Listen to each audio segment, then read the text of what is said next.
You build your own ladder to get out of those trenches.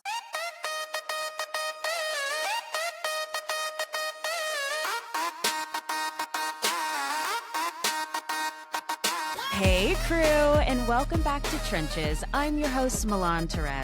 On this show, we have unfiltered conversations with entrepreneurs in the messy middle. We dig into the experiments, defining decisions, disasters, pivots, and breakthroughs that shaped their companies long before the world was watching. Before we get into it, if you like this episode, which I know you will, please take a moment and like, subscribe, and share this episode to your group chat. Hi, everyone. Welcome to the Trenches podcast. I'm your host, Milan, and I am here today with Lauren Olds, the founder of Leva, a newly launched collagen-rich herbal tea blend that dissolves instantly when it's warm. Her debut flavor, ginger lemon, is hitting the hands of consumers in late 2025, and her second flavor may be coming in early 2026. Lauren has not just been another founder building in public on TikTok, but a true pioneer building an intentional wellness brand in the CPG space. If you're a wellness enthusiast interested in what it takes to bring an innovative product to market and how to juggle all of this with a 9-to-5 and multiple passions, stick around to hear Lauren's spicy story. Welcome, Lauren, to Trenches the podcast. Woo! Thank you, Milan. That was such a wonderful intro. I keep going by all means. Absolutely. I want to dig straight in and ask you our Let's do it. signature question.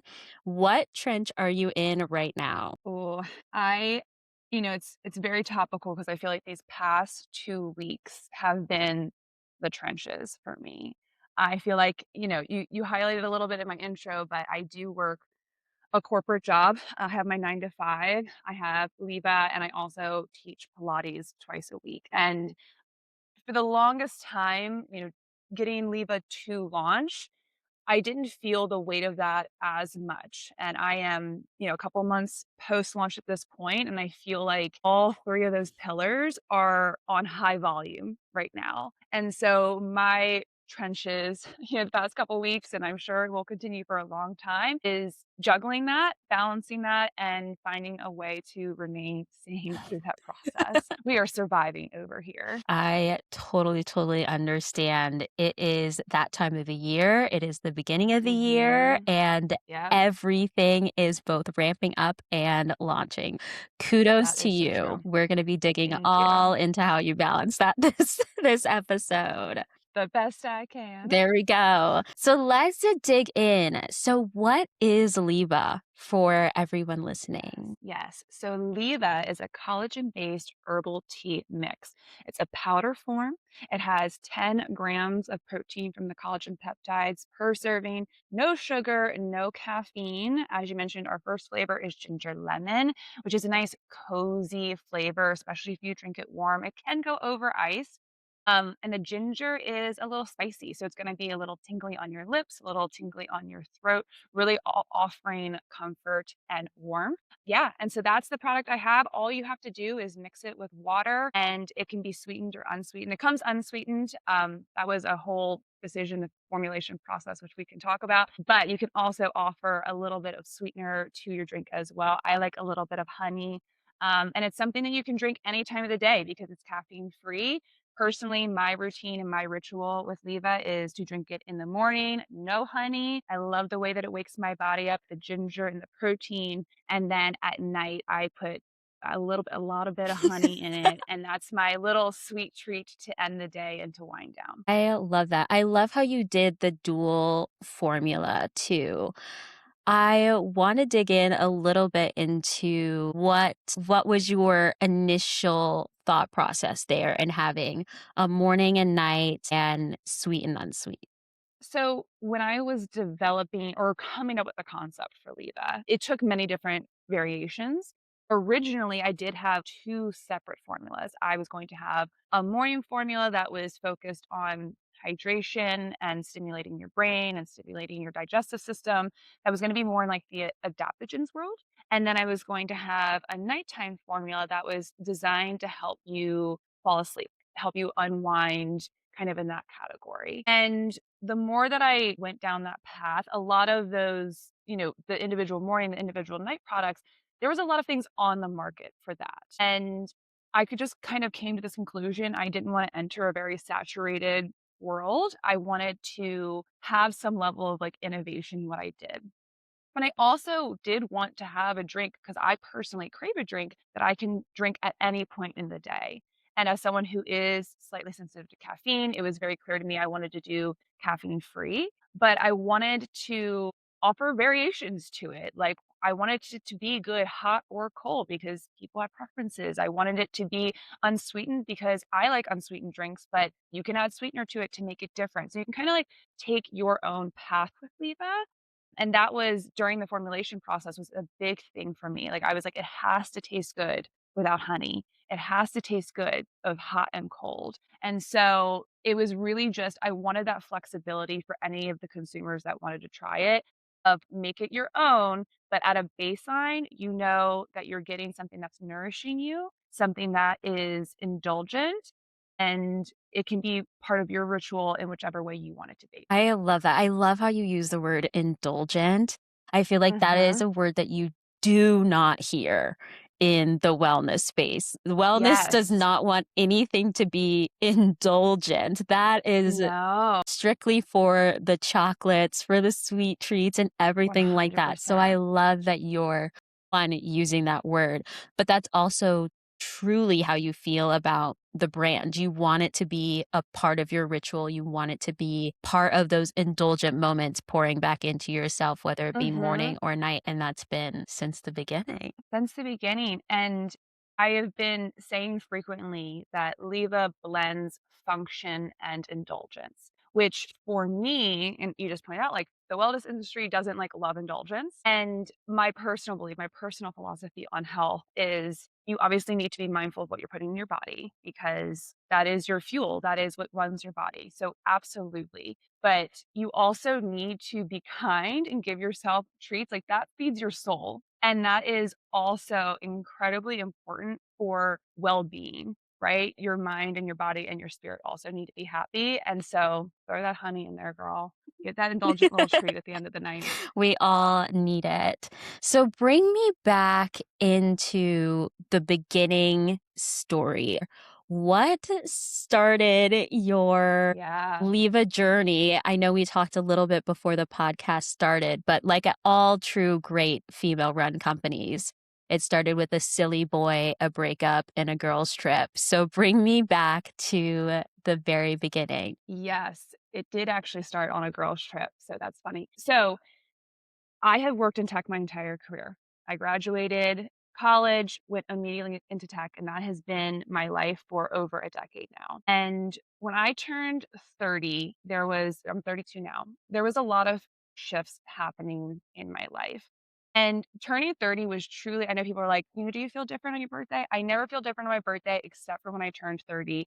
Something was shifting in me. And I was working for this tech startup at the time, and that startup got acquired by a much larger company. And so I made a little money off of that, which was great. We love to see it. And I went on a girls' trip to Portugal with some of my girlfriends. And I had had this like gnawing idea in my brain of like, I wonder if I could do something one day, like is tech the rest of my life? I am really grateful for tech. It has provided me security, it has provided me independence. I have learned so much. I've met so many people. And so I am forever grateful for that. And I'm still in that job and I'm still grateful for that and what it offers me.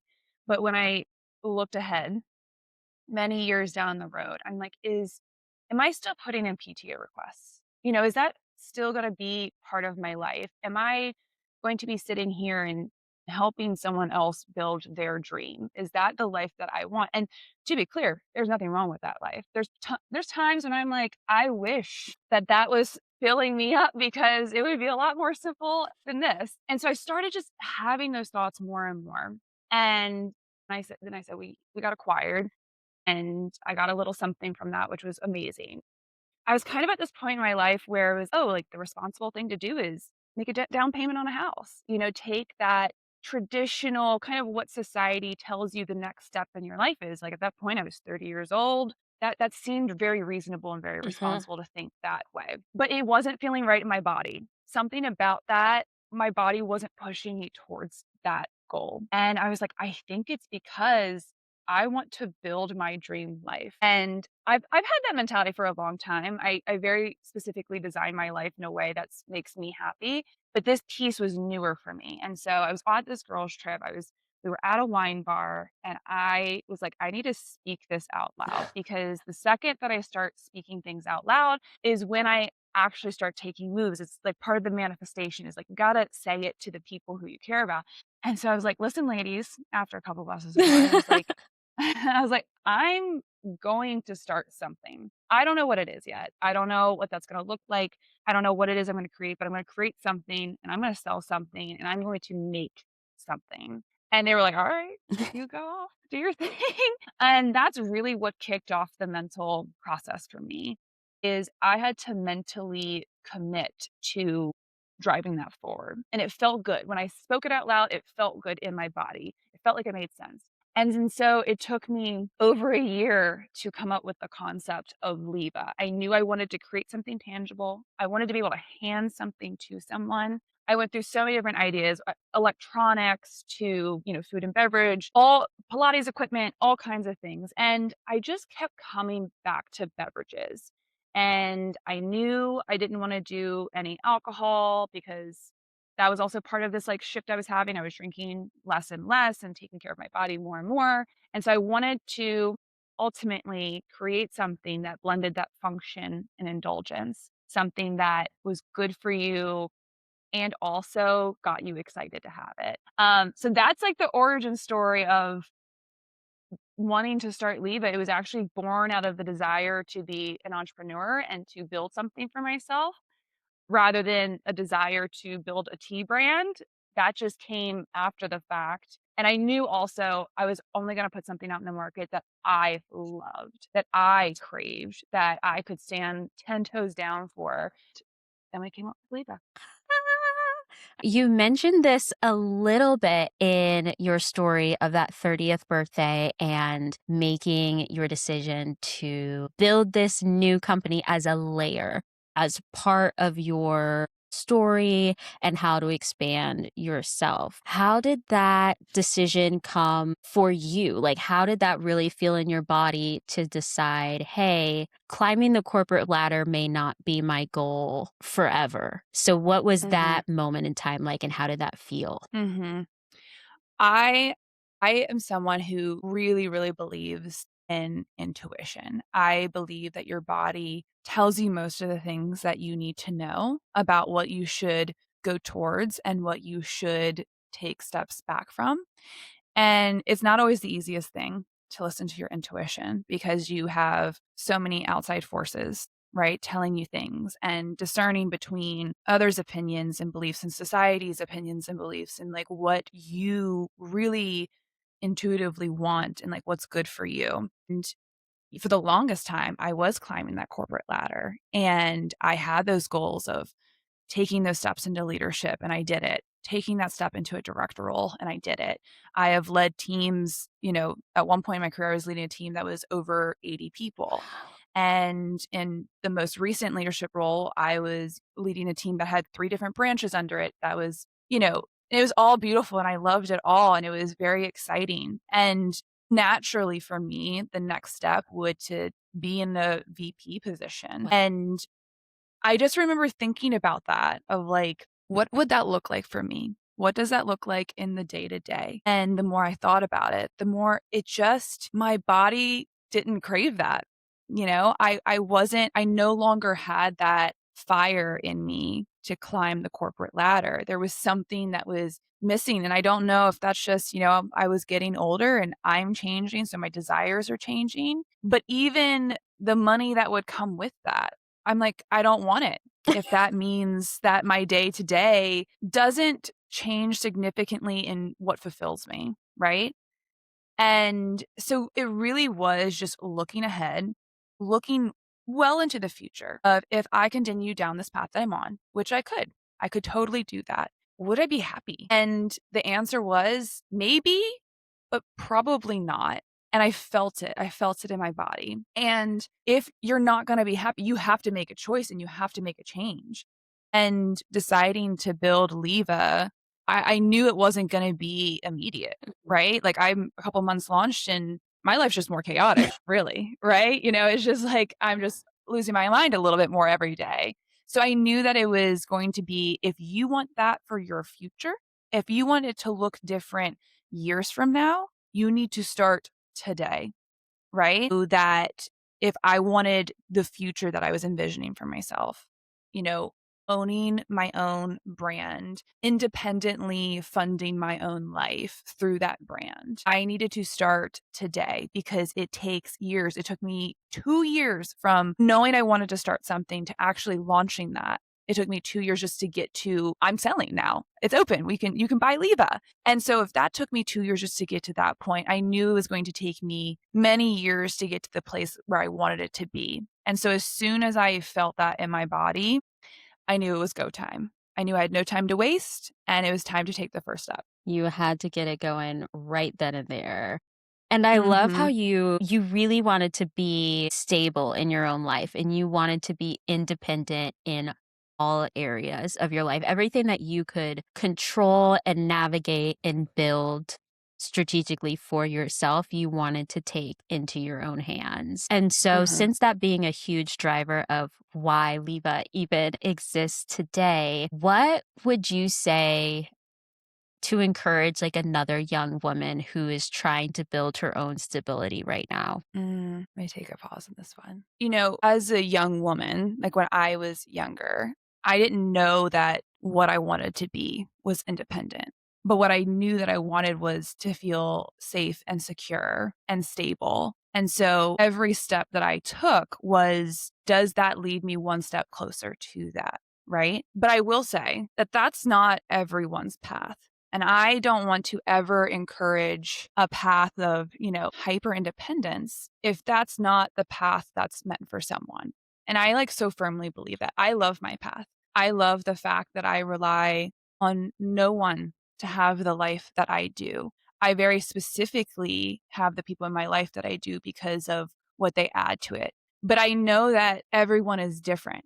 And so, what I would actually encourage young women to do is to really learn yourself. And I remember thinking I knew myself. And what I have realized is that you really don't. And it takes years to figure out who you are. And I'm still figuring out who I am. And so, what I would encourage young women is to build community, surround yourself with people that can hold you accountable and who can show you parts of yourself that maybe you don't know. If therapy is accessible to you, go and dive into therapy. Learn why you are the way that you are. Learn what makes you tick, what triggers you. Learn these things about yourself because when you learn yourself very well, you can separate out what is your intuition, what is your true self telling you versus what you're hearing from society, the Mhm. outside input, the feedback, the things that you need to block out. The more you know yourself, the easier it is to do that. And once you've reached a point, and we're always learning, always evolving, always growing. But once you've reached a point where you're like, I feel like I have a good grip on who I am, that is when you can decide, well, what do I want my life to look like? And maybe that's not a hyper independent life, right? That is just what I love and enjoy, but maybe that's not for everyone. And then once you've decided what that looks like for you, it's honestly pretty easy to be like, well, this is my next step. This is what I ultimately want. And so every decision you make, think about, is that driving me towards the life that I want for myself? And so, first step, be intentional about learning who you are. Because once you get down to the core of it, decision making becomes pretty simple. I love that. That is so, so true. And I hope everyone takes that to heart who listens to this episode. And Me too. going through that journey of self actualization, paying attention to your intuition, I'm sure that there were some times of doubt and anxiety that didn't exist or maybe were triggered by becoming a first time founder.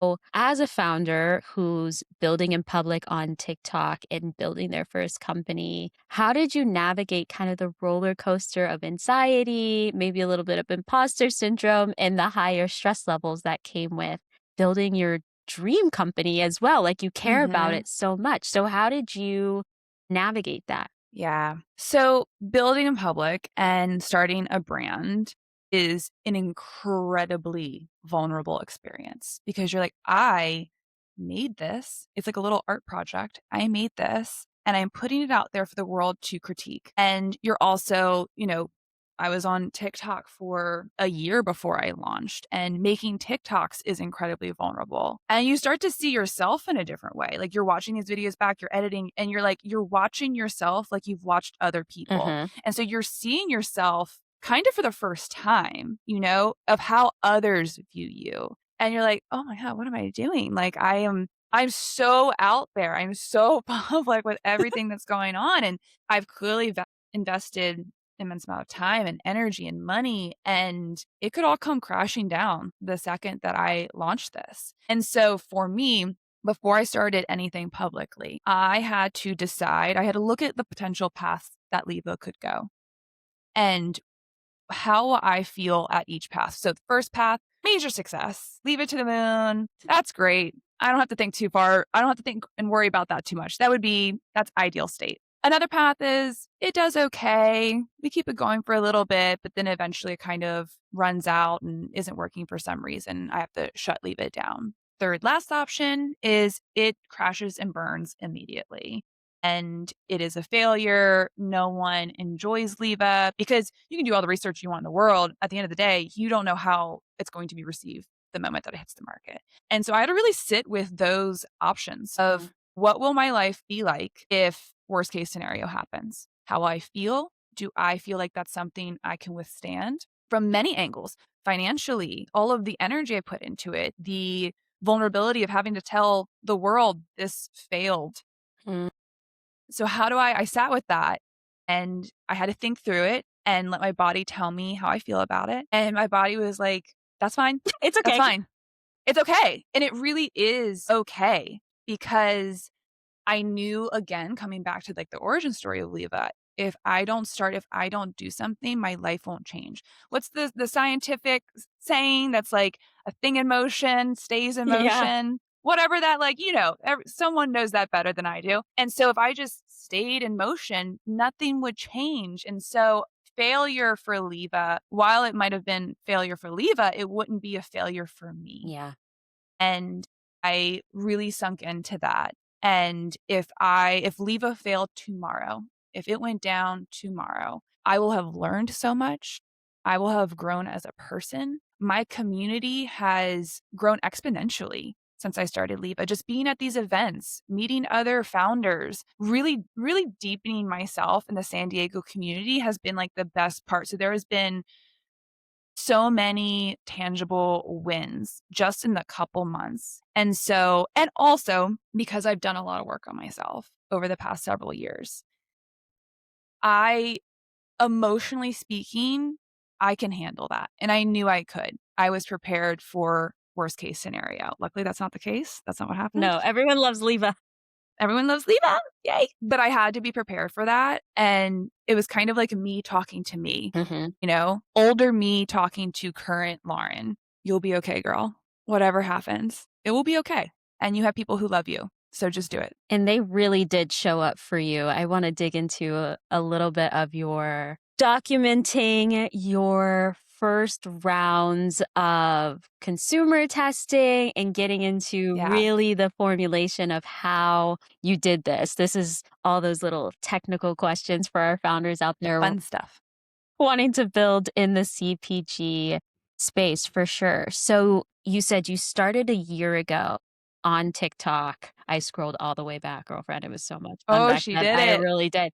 I Oh, saw that's your scary. I wouldn't do it. I wouldn't do it. I scrolled all the way back. I even saw your original branding, which was iconic. That's so I funny. know we can talk all about your branding story because I know Yeah. that you're getting deeper in the trenches in that too. But you documented your entire variant process with yourself alone and then with your friends, your coworkers, your mom. And I won't dox her name, but I do know her Trust me, she'd be like, "My name name. is."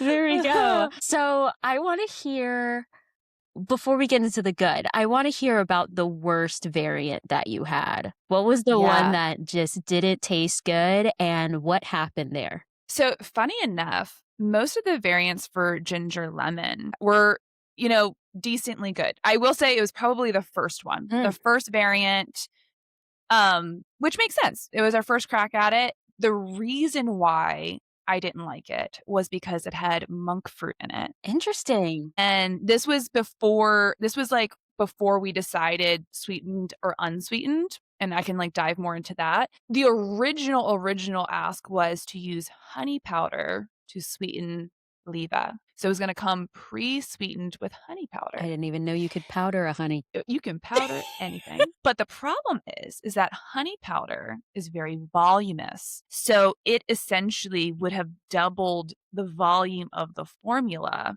to add honey powder to it, and honestly, it didn't even make a significant change in the flavor, so I was like, it doubles the formula, it, you know, quadruples the calories, and it's not even really changing the basis of it. So anyway, during the first round, they sent me a couple different variants in the first round of here's honey powder. And then they were like, we're throwing in monk fruit. We know you said you hated monk fruit, but we're just gonna just try it. Just try it. And I was like, I'll try it. And I did. And I was like, I still hate monk fruit. I still hate monk fruit. Confirmed. And for no other reason other than I just don't like the taste of it. I've had some things with monk fruit in that aren't bad, but generally speaking, I'm not a fan of the flavor. And so, but what I did notice, so I took that first sip, and because this was the first sip of Leva ever. And so I was like, I just need it to be at 60% there for me to have confidence of like, we're moving forward, Yeah. you know? And I remember being like, ooh, hate that monk fruit, but we're in the ballpark. Okay. Like, we're in the ballpark. And really, from that variant, we were making just minor tweaks. Once I was like, get rid of the monk fruit, get it out there. After that, it was really just tweaking the levels of the ginger and the lemon. At some point, we decided to add in lemongrass for an extra layer of, dynamic flavoring. And so it was minor tweaks from there. It's just, the worst one was the first one, and it wasn't even that bad. Flavor two, which I think we'll talk about at some point, I did not love our first round for flavor two. So I'm waiting for sample round two coming in, but the first one for the second flavor, it just didn't really have any flavor. So we're working on that. Yeah, we can Yeah. talk about that when we get into ingredients and your Yeah. formulation process for sure. Thinking of your ingredients, the hot and cold dynamic of the beverage, across the boards, consumers have said it's cozy and spicy. Along the way, people have said it was tart because of the extra lemon, or like just even like it had a kick to it, which was a word that I heard Uh-huh. all the time. But cozy and spicy for sure came across almost all of your reviews. So, Mhm. when you wanted to position it in the market and you were leaning into, again, that indulgence, that wellness as your position in the market, how did cozy and spicy wellness and indulgence lean into the actual ingredients, formulation, and flavors? So when I landed on, I'm gonna make a tea, I did some, research on popular tea flavors, right? Like I want to started hard. Ginger consistently was coming up, and I love ginger. I love a spice. I love a kick. And the more and more I thought about what we have on the market. And Eva can be hot or cold. I market it most often hot, although in the summer, spring months, we'll lean a little bit more into the cold, but predominantly I am marketing this as a hot tea. And the reason being was, in my opinion, when it comes to functional wellness drinks, specifically hot, you're either going to get something that is like so healthy that it tastes like dirt, right? Like, we're not getting it's not necessarily like an enjoyable experience, but people are drinking it because of the benefits, Mhm. which that has a time and a place too. I've been there before. Or they are overly caffeinated and they have artificial sweeteners in it. They might be 0 calories, but they're like chock full of artificial stuff. And I knew that to create an experience that you're craving, it needs to stimulate something in someone. And so another aspect of Leva is that my goal was to stimulate all of your senses. Mm. Starting with when you first look at the can of Leva, you have bright colors, they're bold, and the typeface is funky and groovy. So right off the bat, I'm stimulating you. You're like, "What is that?" You open it up, the powder has a very fresh scent. And it's interesting, a lot of people have commented on it that it feels nostalgic, the scent. They're like, I can't put my finger on it, but something about it feels nostalgic. And then when you actually make it and you're drinking it, the ginger is tingly. It Mhm. spices or it tingles your lips, it tingles your throat. It's giving you this experience. And you're like, a lot of people are like, huh, like, like your brain's kind of confused. They're like, what am I drinking? I've literally had people be like, "What am I drinking?" You know? And so I knew that I needed to be punchy and bold with the ingredients, right? Ginger tea has existed forever. I generally think a lot of ginger teas are fairly subtle on the Mhm. space, right? They kind of are, which is great. And again, that always has a time and a place. But I was like, I want to crank this up, right? I want to go for it. And I didn't want to go sweet and I didn't want to go tart, too tart. But I was like, but I can go spicy. There's a place for Mm. that.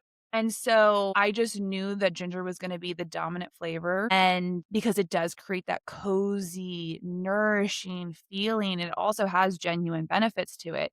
And then I paired the lemon with it to add that extra layer. The lemon's pretty subtle. We did try a variant that has higher levels of lemon, but in my opinion, it was too tart to drink without honey. And coming back to, I wanted to make sure it was good either way. So that was really how I came to ginger lemon. I was like, I want to give that kick and create that experience of like, whoa. I want that reaction of whoa. And sure enough, that's what I get. There you go. There you go. A little bit of sweet, a little bit of spice, a little bit of kick. I That's right. love it.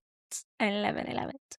So, other than your formulation taste wise, bring me back to baby founder Lauren. And how long did you think it would take Leva to get to market? And then let's Mm. walk through each step that you took along the way to get Yeah. there. Yeah. So just right off the bat, if you're creating something, my advice is double your budget, double your time. Like that is ultimately what happened. And I was like, okay. I think and I really had no baseline, right? Like I've never done anything like this. I don't have any experience in this space. So when I made an estimate, it truly was just like, I think, when I remember starting with a formulator and they were like, "Oh, we could formulate this in 3 months." And they could have, but that wasn't realistic in terms of the feedback that I would have. And, I wasn't only doing that. So and then we ran into a couple hiccups. So that kind of pushed it out a bit. I thought I was like, I can launch this in 6 months. There we No go. problem. No, for sure. And that just simply was not the case because it has been my experience that you will come up against things that are just gonna happen. It's just gonna happen. And like I said, double that timeline. Whatever it is, double it. And just because you also wanna do it right. There's a lot of people who say, like, "Fail fast, get the MVP out there," and I do believe that to a degree, right? Like, to a degree, that makes complete sense because then you can iterate quickly and whatnot, but this was just like a me personal thing. I was not going to put something out there that I didn't feel proud of. Yeah. And I needed that. It didn't have to be perfect, but I had to be proud. And so, yeah, it took me, over a year. I originally wanted to launch in the spring. I'm actually very grateful it ended up being in the fall, which because it aligns more with a hot tea drink. So we went from wanting to launch in the spring to launching in the fall, but I think the universe had my back because it's really worked out that way. Sure. I mean, all the stars aligned for Leave It to come out when it did. Stars So aligned. Yeah, groovy. we launched on 11/11, and it's funny, I end up looking at the clock a lot at 11/11. It just, like, happens a lot. Yeah. I see Mhm. it almost And every day. It's actually kind of yes. insane. Yes. Every time I look at the clock and it's 11:11, I'm like, it's just a reminder to keep going. That's my Aw. reminder to keep going. So I'm very grateful that that's what ended up happening. Please let us know, listeners, if you are also an 11:11 person and see it quite literally every day. Maybe we'll start a club. I know it happens twice a day, It's but crazy. I know I'm chronically attached to my phone, but I just feel like I'm always looking at the clock at 11:11. Always, always, always, always. So you solidified your concept for Leva over a year. And then the first step after that was to find your commercial formulator. For anybody not in the CPG space, when do you know that you need a commercial formulator? And what is one? And how did you find yours? Yes, yes. So a commercial formulator, I worked with a lab of, team of food scientists, and essentially they produce 1,000-gallon formula for me, which is just like the recipe that you hand off to your manufacturer and your co-packer to be like, this is what I need made. Here are the ingredients. And it's a very precise measurements of exactly how much of each ingredient. And the thing is, I actually don't necessarily know if you need one unless you're working with a manufacturer. If you're working with a manufacturer, they're going to be asking for your commercial formula. Uh, And I knew I did not have the skill set to do that. Some founders, they will create a formula and they'll work in a commercial kitchen and they'll create their own formula and package it up themselves and then distribute it. I knew that that was not available to me for many reasons. Skill set. I also, because I have a corporate job still, I don't have the time to spend in a commercial kitchen to make Leva, put it into, like, I don't have that time. And so for me, I was always going to be working with a co-packer that was going to make it for me. And so it was really like there was no option in my opinion for me. To find one, I researched a bunch just on Google and I decided on 3 that I wanted to chat with, set up meetings with them. And I kind of looked at it in 2 ways. I wanted to work with someone that I felt like they were bought in uh, to Leva, that they were excited about it. I also was evaluating their communication skills because that the whole my entire business is built on communication. Like everything is built on communication. And I wanted all of my partners to be effective communicators, to understand what I need, to respond in timely manners because this is a time sensitive project. And so that was something I was evaluating the whole time too is like, how are they communicating? And then, of course, budget. uh-huh.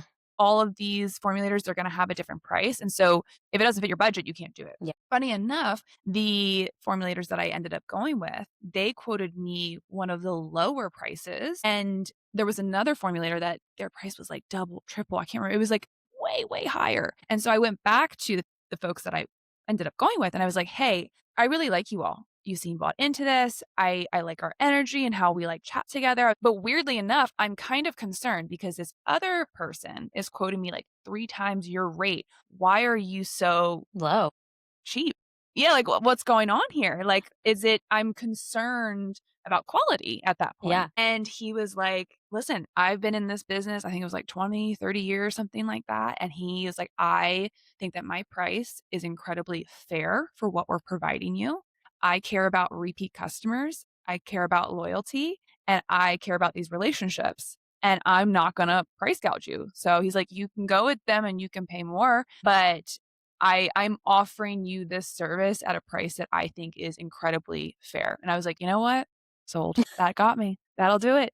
And so it was really coming back to trusting my gut of working with him and talking to him and talking to his team. My body was like, this is the one. Yeah. This is the one you want to go with. And your commercial formulators, they were the ones who helped you also source ingredients? Because that's kind of Yes. first step, second step is you got to figure out a recipe and your ingredients. So they helped you do that too. Yes. Yes. When they handed over the commercial formula, it was also a list of the ingredient vendors because, fun fact, if you get ginger powder from this one source and you end up getting a ginger powder from a different, they could be different tasting gingers, Yeah. right? Like where they're harvested, where they're getting it from. It all matters in terms of taste. And so the vendors were very specifically decided on. But yes, they sourced them for me, which was amazing, that I didn't have to do that. Yeah, I saw one of your TikToks in one of the variant testings you were having. You did hit a little bit of a hiccup specifically with an ingredient. You're like, we can't get this Mhm. ingredient anymore. And that kind of delayed a little bit of the process. So that's so interesting because I was wondering, I was like, how much of a say do you have in the ingredients other than just saying, hey, I want it to be sweet or not sweet. I want it to use honey or not Mhm. honey. And then you get into the organic and non-organic things of the whole spiel. Mhm. But you kind of talked about that a little bit with the monk fruit. You were like, I don't personally like it. So can we like avoid that at all costs? Yeah, like never again. And you have, because I own the recipe, like that is my property. You can do whatever you want in terms of sourcing. Like the only thing is, say I wanted a different ginger vendor Mhm. at some point. I don't know, maybe my ginger vendor, they go out of business. If I do that, it doesn't change the formula, but I would have to retest it because it Mm, could taste different. And so it would be something where, okay, well, if I'm getting ginger from somewhere else, we need to make it and I need to try it and test it to make sure it's on par for the standard that I've set for Leva. yeah, for sure. Because you want it to have that consistency and you don't have to deal with Right. the whole reformulation PR Exactly. situations, which we all know and sometimes hate. I know and I'm sure at some point, I've gotten very, very positive feedback Yeah. about Leva, which is I am so grateful and like overwhelmed with joy that that has been the case. But as Leva grows, as our customer base grows, I'm sure that I will get more and diverse feedback. And if it makes sense one day to reformulate for whatever reason, like I'm certainly open to that. So it could be down the road, but I feel like the OG formula for Leva is We love that.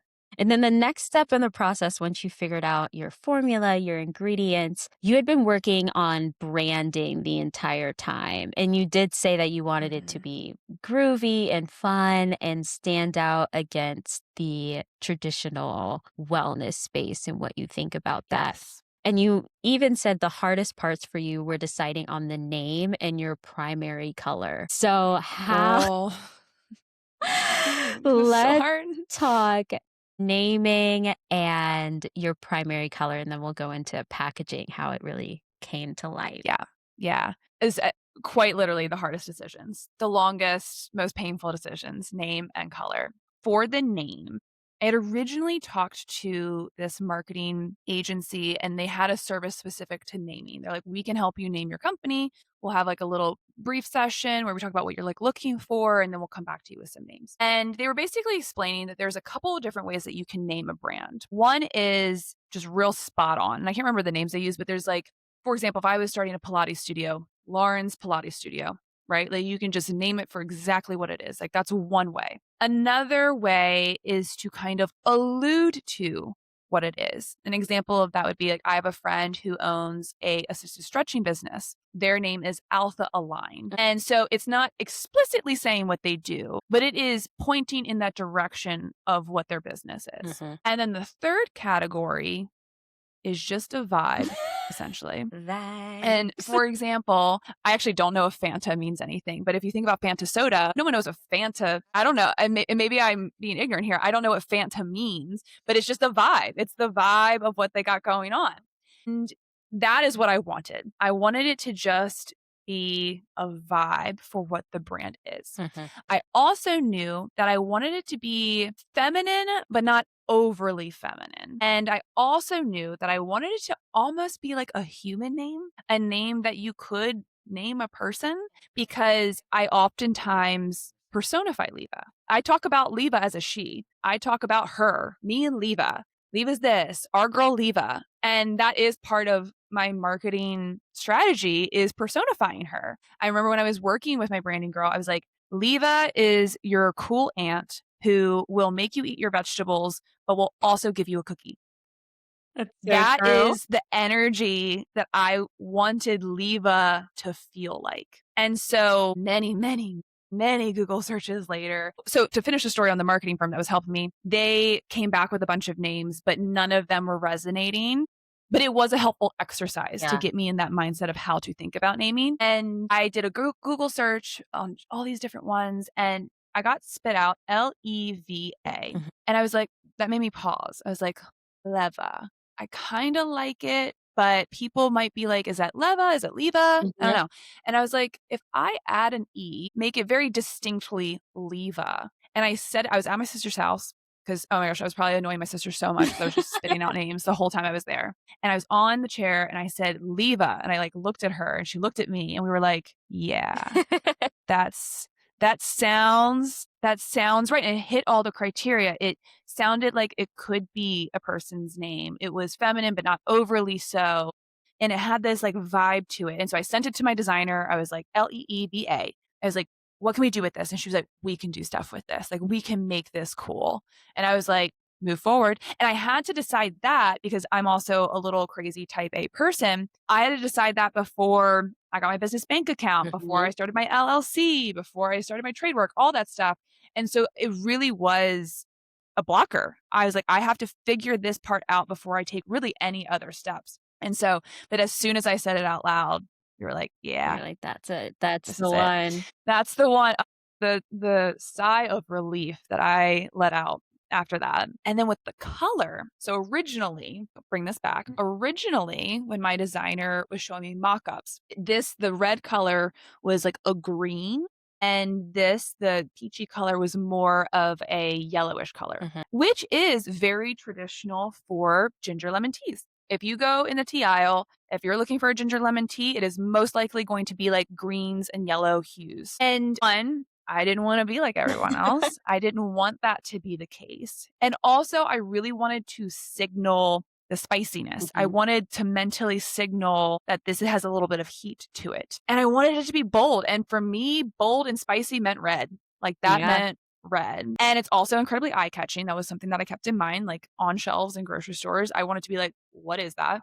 But finding the specific shade of red, you would never know how many shades of any color exists until you have to pick one. Oh my goodness. And I've never owned a home, so I've never had to do like paint swatches. Maybe it might be like a similar mental exercise because even slightly different shades can give you different feelings. Mhm. And I wanted it to be this like very true, almost like candy, apple, cherry red. I wanted it to be like a really true red.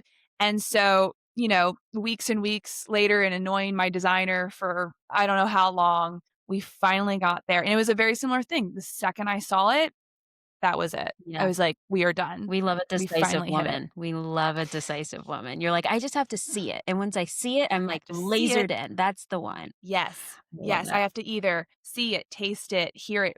As soon as it's right, it clicks in my body. It's like literally like clicking something down, like clicking a tab of like, "Oh, there it is. Got it. We found it. Got Perfect. it."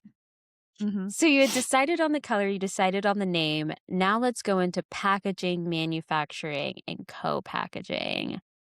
Yes, ma'am. What all did that entail? Did your brand designer help you create the packaging and then you sent that to your manufacturer? Or what was that kind of putting all the puzzle pieces together process? What was that like? Mhm. So first you have to decide what type of packaging you want, right? Every single person that I talked to, they were like, "Throw it in a bag. Put it in a bag." And that's not bad advice either, I should say, right? It is cheaper to go with a bag. It is easier to ship.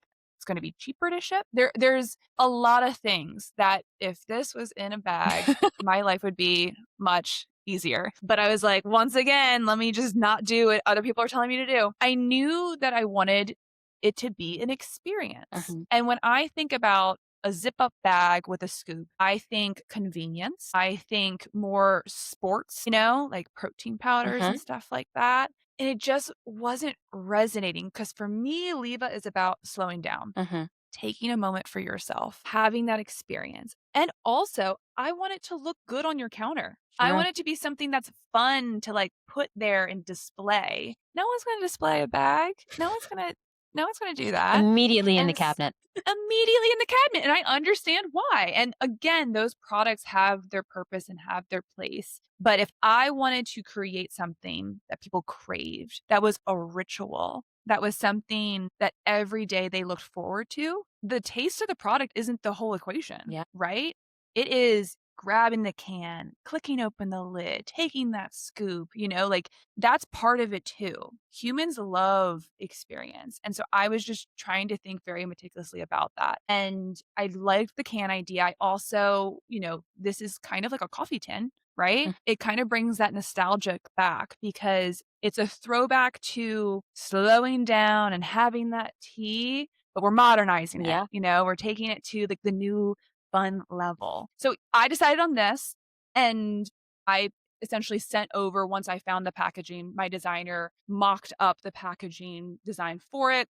We had a lot of the assets already done. It was just like making it fit right. And then it's off to the print. I send it off and then they print off hundreds of those babies and then I get them back. That was really fun. A little frustrating because it's like a lot of decisions and you have to source a lot, but coming up with this, I'm so happy that I did because when I'm doing like pop-up events, the number one compliment I get is that I love your branding. Yeah. And I know that it plays a major role in people's decision making. And so I'm very grateful I made that investment. You have very memorable branding. And for anyone just listening, Leva comes in a canister. So it seems to be a metal canister with a soft plastic top that comes with a little scooper so you can scoop it out, and it has a very wide mouth at the top so you never have to like shove your hand in Mhm. there and get all messy. Yeah, so that is the container and the package that Leva comes in, and clearly it was a very, very intentional space. And Mhm. talking about how your branding truly pops, you have leaned a lot into experiential marketing and event marketing as part of your launch Mhm. strategy. You not only threw your own launch party, which was disco Mhm. themed. I loved going through that process of you picking out your outfits. That was incredible on TikTok. Oh, thank So you. bring me back to those 30 days before Leva launched. And Don't take me back there. She's like, "Don't take me I back want to there." go back. No, scary time. You're balancing your 9 to 5 Pilates, and Leva is 30 days out and you're thinking about these events. What are you doing and how are you handling those 30 days and what you want to do at these events? It was critical prioritization to the max. And what I will say, all of the stuff that it took to launch, like getting the website together, the packaging, the photo shoot, all of the things that's actual for like launching the website and being able to ship out product, that was exponentially less stressful than planning that party.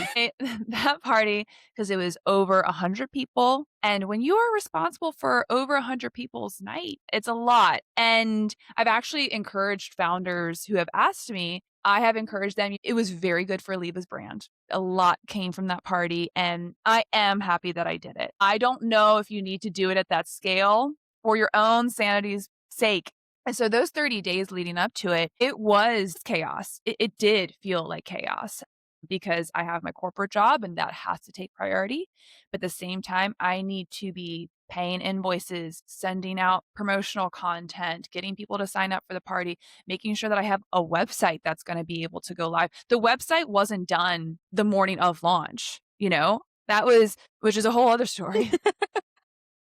But you have to be so critical about your decision making. Like, I was not being social during those 30 days. I had to go heads down and be incredibly focused. And uh, I think it's just kind of like getting through it and surviving Mhm. and also asking for help. I am not the best at asking for help, a symptom of being hyper independent.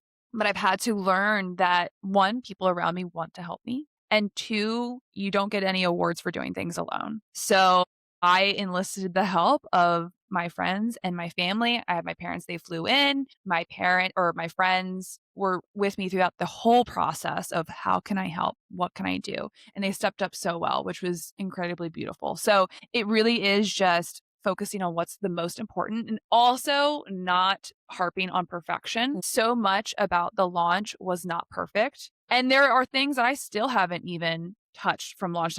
I need to do that. That would have been nice to have at launch, but a couple months later, still haven't done it. Right. And I think it's also giving yourself permission to recognize Leva is an infant. Leva is a little infant baby brand. And we will get there when we get there. And that is okay because I own Leva. I can make the timeline. And so you have to like lean into you own this and it's okay. Yeah. It's okay if it takes a little bit more time than you thought it was going to take. Things I've been repeating to myself for the past couple years. It really will. And since we're reflecting right now, thinking about from the very, very beginning and those 30 days of chaos and taking on this entire project blindly. What does just start mean to you? It's a buzzword that we hear across business everywhere of just start today. And I think you even said it during this podcast, but what Mhm. does it Mhm. now mean? Because hindsight is only 2020. What does Yeah. just start mean, really? Yeah. I think it means two things. Like there's two lenses I kind of look at that statement through. One is like the very like tactical.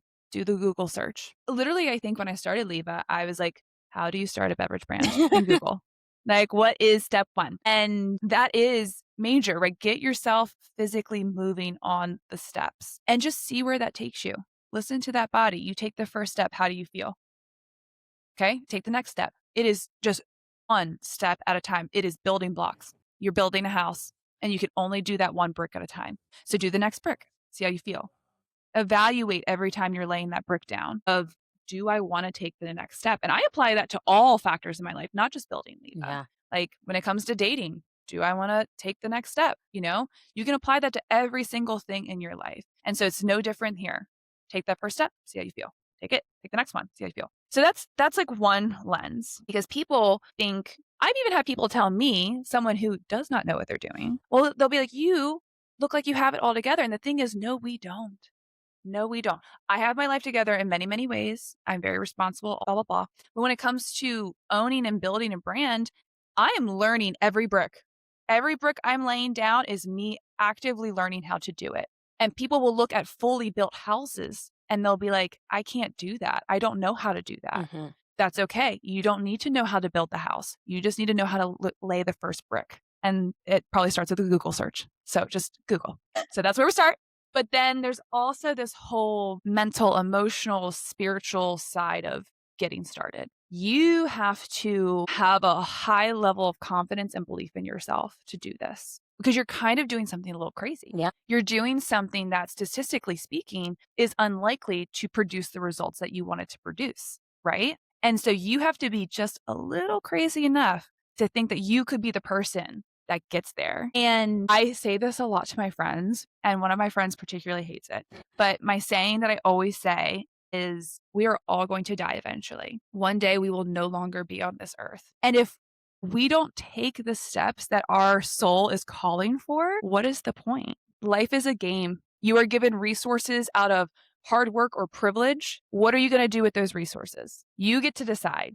Do you want to go and build or do you not? And there is no right or wrong answer. Mhm. The right answer is what your body and what your soul is calling for. And so if you're at that crossroads, and I remember mine was I had taken a couple steps. I was at the point where my formulator sent me over the contract and I was about to sign that dotted line for thousands of dollars. And I was like, if I sign this, if I send over these thousands of dollars, I'm in. Yeah. I'm in and there's no going back. And I just took a deep breath, signed that paperwork, sent that deposit. I was like, we're doing it. Let's go. I'm so proud of you. Thank Those you. truly are the monumental moments that they feel so big in the moment and they are so big over a lifetime. But when you think about all of those decisions, like you said, that you have the power and the choice to make over your lifetime, you want to have a lot of those moments. You want to Mm-hmm. have a lot of those moments that have a little bit of stress and a little bit of fear, but you know that Mm-hmm. you just have to try Mm-hmm. because Yeah. and that also comes with time. The more and more you make these decisions, eventually they become a little bit easier, just Mm. a little Oh, bit easier, yes. and this was your probably not your first biggest choice ever, but one of the biggest ones to truly Mm-hmm. bet on yourself and also put your Totally. own dollar to the dotted line Mm-hmm. as well. Mhm. I was like, "Yes, I'll send over the deposit. You're like, "It's fine." It's fine." But it's so true, like, those decisions build on each other. I look back at that decision now and I'm like, "Huh, like, I thought that that was a big decision."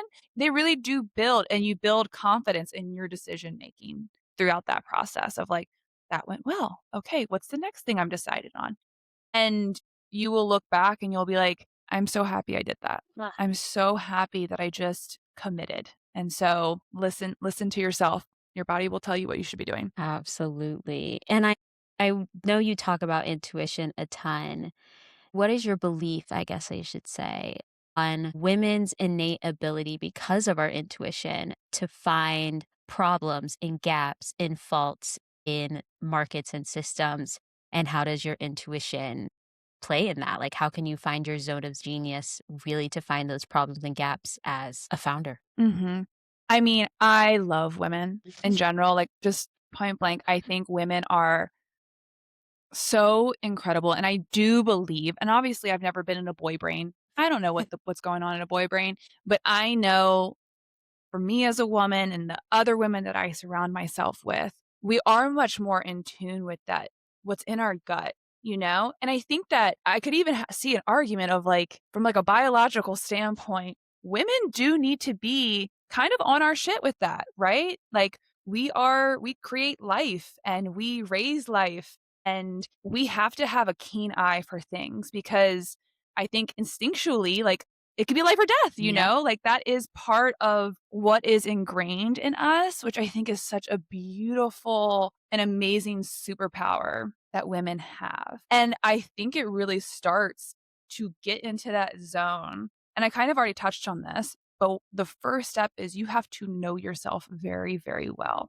Because if you don't know yourself, then you don't know what that feeling is. And you don't know, is that anxiety? Is it what society is telling me? Is it what's actually my intuition? Mhm. And so the first step is intentionally deciding that you want to get to know yourself really well, like really, really well. For And like sure. I think I mentioned a couple ways to do that is to build community around you. Understand when you're around certain people, do they bring you energy? Do they take your energy and why? What is it about them?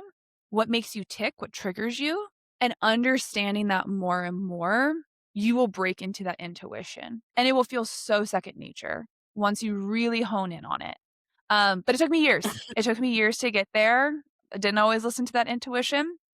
And mainly because I didn't know that my intuition was talking. Yeah. And so it just really takes breaking down of who I am and why I am the way that I am. And I think that every woman has the ability to get there, but it's a matter of really being thoughtful about it. And when you do, you start seeing the world in a very different way. Ah, I love that. And that's such a good segue into our next question. Lauren, what is beyond the trenches for you as you're on this ladder, kind of still in the trenches, but getting out of some, and then you just find out that you're in the next trench? What's beyond the trenches for you? What's on the other side of launching this brand, and what do you hope to get out of it?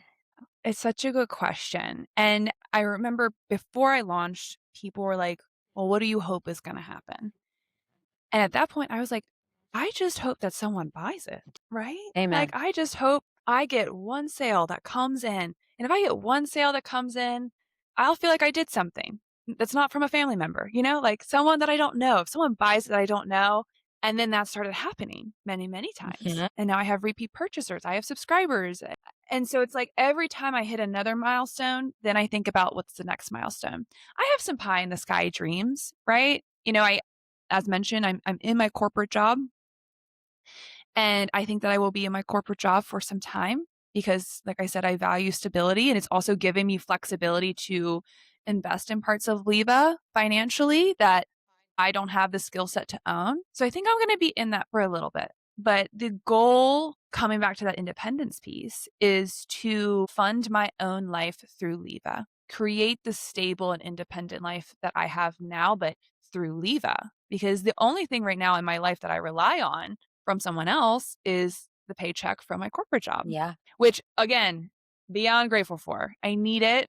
I need it right now. If I made it to that point, if I made it to a point where I could say goodbye to the corporate world and self-sustain my life, I think I would feel on top of the world. Even if it never really went further than that, that would be amazing. If I can provide something to people that they love enough and that gives them something so much so that I could build a business that not only funds my life, but funds the lives of smart, intelligent, funny, courageous people that will one day work for Leva and provide that work environment for them. I could die a happy woman. I would die a Oh. very happy woman if that is where I ultimately landed for Leva. Oh my gosh, Lauren, my heart is like bursting. That makes me so Mm, happy. And I am so makes excited me to happy too. be on this ride with you and to Oh, see thank you. Leva grow. I know you have some big things in the pipeline. So, working on your second flavor and from Mhm. popular demand of your customers and repeat customers, single serving packages. What's going on there? Just give us a little debrief. Don't have Yes. to divulge too much, but for all of our crew Yes. members to keep their eyes out. So we have flavor 2 in the works. My goal, we'll see, because you know what I said about timelines. My goal is to have a spring/summer launch of our second flavor, which is going to be a little bit more fruity, a little bit more refreshing and light. It's going to be, I'm going to think more consciously about having it over cold. So that is on the horizon. There are some people who are not huge ginger fans, but they're like, I love the concept and keep me posted on flavor 2. So that's in the works. I recently got round 1 samples, didn't love them, but round 2 should be coming soon. And I document all of the rounds on social media. So more to come there. And yes, the biggest piece of feedback that I have gotten is we want single serve. We are on the go. And initially, I was incredibly resistant to that idea because kind of coming back to my packaging comments of single serve like sachets you see like electrolyte packets in, that signals convenience and ease and like almost more in like a sporty realm. And that's not what I had envisioned for Leva. But what my stubborn brain finally came to the conclusion of is it doesn't have to look that way, Mhm. right? It doesn't have to look like the electrolyte packet. We can change that to be more in line with the feeling I want to evoke with Leva. And also, the women and men, lots of men like Leva. It's been very surprising. The people who love Leva are very busy people. Mhm. They are traveling, they are going to the office, and they want to have that moment for themselves. They want that pause, Mm. they want that ritual wherever they go. And so the process has started on what that will look like. I know the shape and the size of the single serve that I want. It's more about coming up with the design and focusing on that. I am working on bringing on my first employee to Leva Oh my god. tea. And so I think when that person comes on, I will have more capacity to really get those things going. The initial steps have been taken, but I really need to invest more time. I just don't have more time right now, but more time to come hopefully very soon. My gosh, that is so exciting. And we have an So exciting. exclusive that Tea. a new person may be joining the Leva team. Well, I want to Yes, ma'am. thank you so much, Lauren, for sharing your Thank origin you. story with us here on Trenches. I cannot wait to see what you build beyond the trenches. Thank you. Yeah. Thank you, Milan. And I will say, I am so proud of you. I have watched your journey on TikTok and all of the intentional decisions and thoughts that you've had and how you're building your community. And I think that you are going to go so far. And on top of that, you have like the perfect podcaster voice. I love listening to you. I love listening to your TikToks. I love hearing you talk. And I just think that you have such a beautiful soul. And I think that that's going to take you very far. Oh, thank you so much. Guys, I'm going to Of course. cry. So, for all of our crew members out there, go and follow Lauren on TikTok. That is at Lauren_Olds. And to get 15% off your first order of Leva, head to the show notes because you never know. She may be changing the discount soon. So, I purchase. actually might. She really may. Yeah. So go down there and make sure that you purchase a canister of Leva, a new collagen-based tea blend. As always, Ooh. remember to rate, comment, and subscribe on Spotify and YouTube or wherever you listen to Trenches. I'm Milan Therese. This is our guest, Lauren, and I can't wait to see what we are all building soon. And I will talk to you very, very soon. Bye, guys. Bye. Don't forget to follow us on Apple and Spotify or wherever you get your podcasts. Your likes, comments, and ratings make such a big difference in improving the show for each and every crew member. Also, if you're not already, come and join us on TikTok and Instagram at Trenches the Podcast. But we don't just share clips, we're creating a network of co-builders in the comments. Each post is designed to be a truly impactful addition to your scroll that will actually help you improve your journey in many different ways. Now, since you're already a part of the crew, this is how you step inside. By allocating to the fund on Patreon, you become a stakeholder in Trenches the Podcast and officially join our cap table. With access to private content, early drops, resources, and chats reserved for people truly in the work. Here is where you get the tools and the behind the scenes of what it really takes to get beyond the trenches. Your seat gives you direct access to contribute and make long-term decisions for our crew while finding community with fellow builders. It's time to take your seat at the table. Our mission is simple: make entrepreneurship less lonely. I'll see you in the next episode.